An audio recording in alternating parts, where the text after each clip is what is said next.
Man, watching some of the shit going on up in DC. And it's like, I get it. What I don't get is why are you not covering your face? Why are you talking to cameras? It's not a freaking PR event, dude. You're there to protest and probably riot. I don't know. But if you're going to do all these things, cover yourself. Don't make yourself easily identifiable to anybody or anything. Come on, man. You know, you got to make sure you take care of the smart stuff first. Take care of yourself, and then, do what it is you got to do. Don't be out there showing, hey, it's me. It's John Smith, and I'm smashing all the things. Yo, what up, Wobbs? Be smart. Protect yourself before anything else. Then do what you got to do. And then get the hell out before the heat gets on you too hard.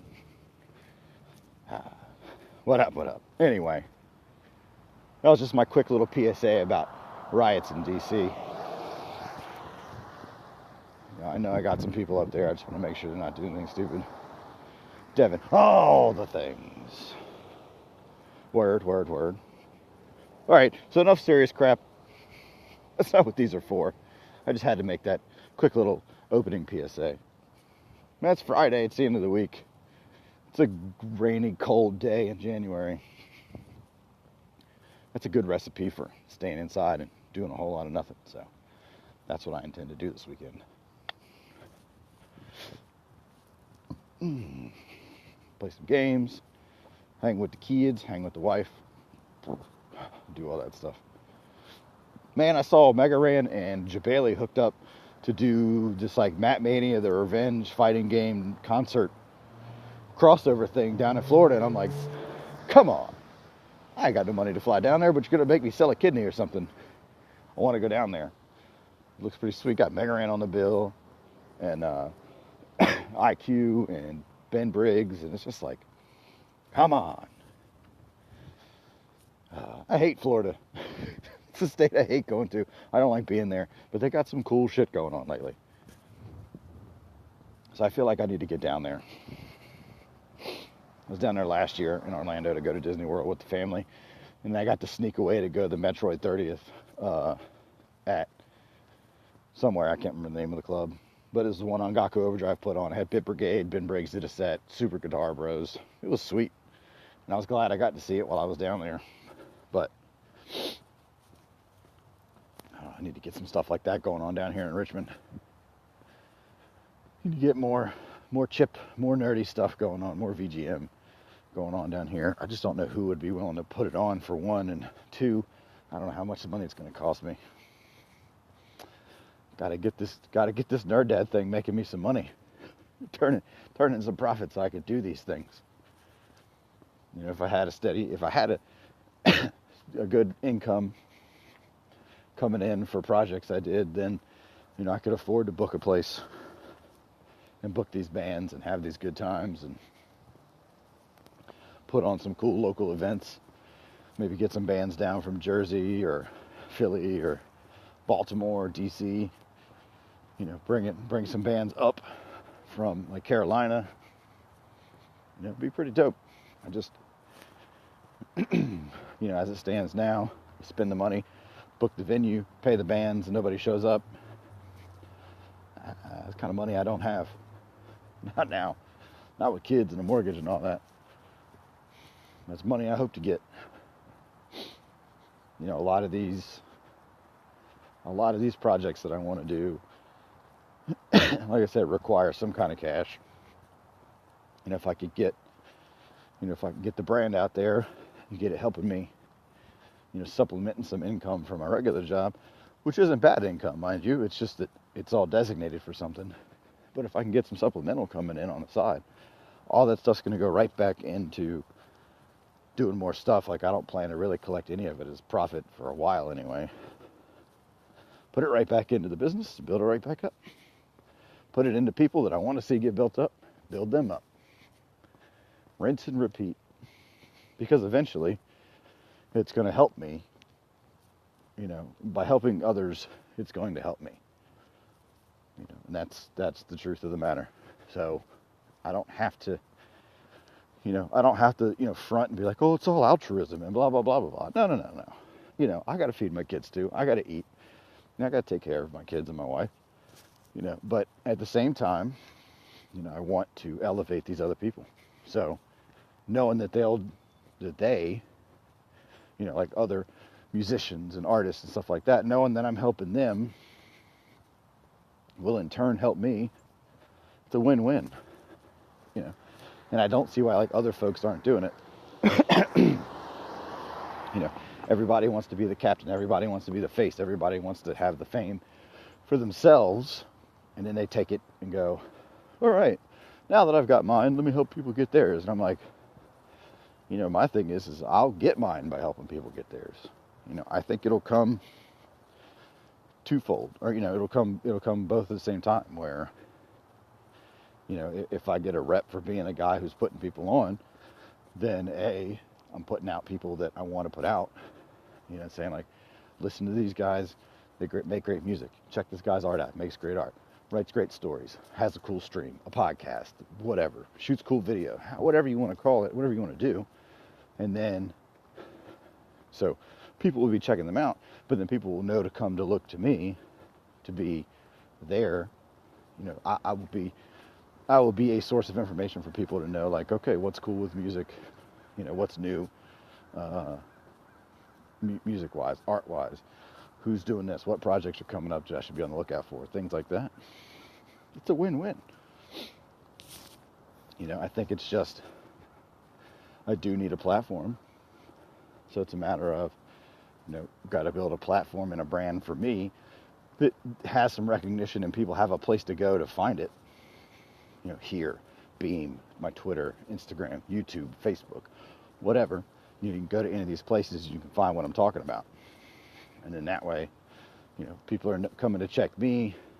Like, I become a bottleneck for the stuff, or a funnel for the information, and disperse it out amongst that way. It all comes into me, and then I push it all out there. That's it. That's exactly it. And that's it. And that's why, you do. Got to find a starting place to turn the wheel and start cashing in. You're right. That's why I'm on Twitter, Instagram, YouTube, Facebook, Snapchat, Beam. I was on Twitch. I'm in all these places. Like, if it's a social media space, there's a good chance I exist in it. I think the only ones, I'm not on Tumblr because obvious reasons maybe. And I'm not on, no, I think I'm on everything. I'm even on LinkedIn, personally. NerDad's not on there, but my personal page is on there, which you can find if you want to. It's not very flattering, it's just there, just in case.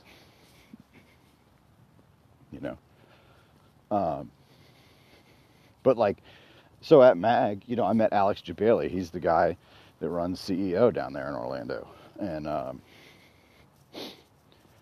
I was there day zero, where I had, put on my little shindig and asked a bunch of folks to play, and he came up with IQ. And, we were talking, and I was talking to Chris, IQ, and he was saying, thanks for putting on the thing, and asking me to play and all these things and blah, blah, blah. And Alex was like, oh, man, you put this thing on? I'm like, yeah. He's like, oh, cool. He's like, I'm looking to start adding music to CEO. I told him, like, Magfest is the place to find nerdy music. Like, this is where the end-all, be-all of people are going to be. So you're going to find them here. Or people that can help you find them are going to be here.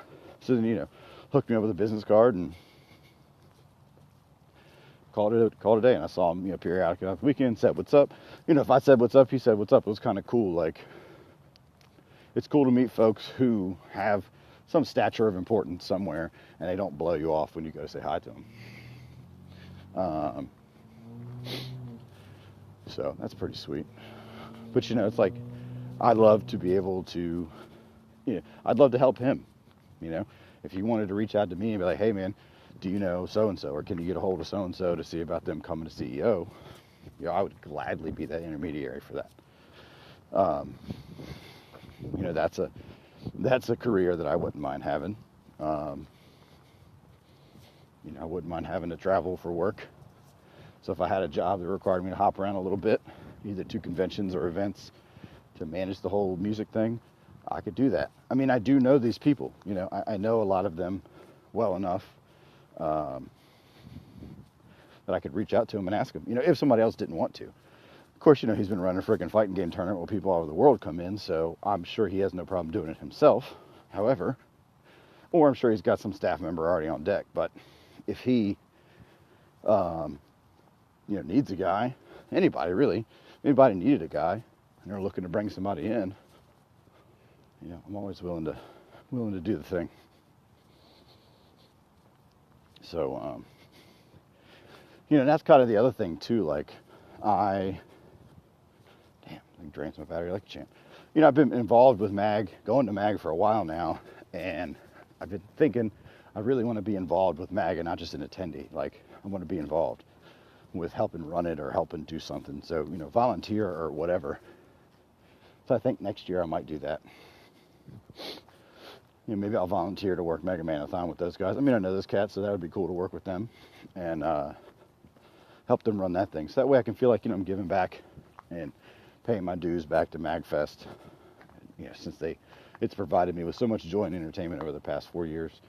And I mean, I've been to more than Magfest, been to Magstock and BitGen and Game Over events and stuff like that. So it's like, it's more than just the one event a year that I enjoy from them. And it's really connected me to a lot of people who are still in my life today and introduced me to a lot of bands that I really like. And I've got to meet a lot of, you know, cool artists and musicians and got to see a lot of cool things that I wouldn't get to see without Magfest being there. So, you know, I feel I owe it back to the nerd community to, you know, to pay it back. So here's a little backdoor information. If you volunteer for the arcade, and not as a technician, but to do like the labor, to load and unload, the time counts as double time. Now, if you volunteer enough hours at Magfest, first, they'll cover your badge. Volunteer more hours, they'll cover your room. When you volunteer more hours than that, and they'll feed you. Like, you'll get meals on staff.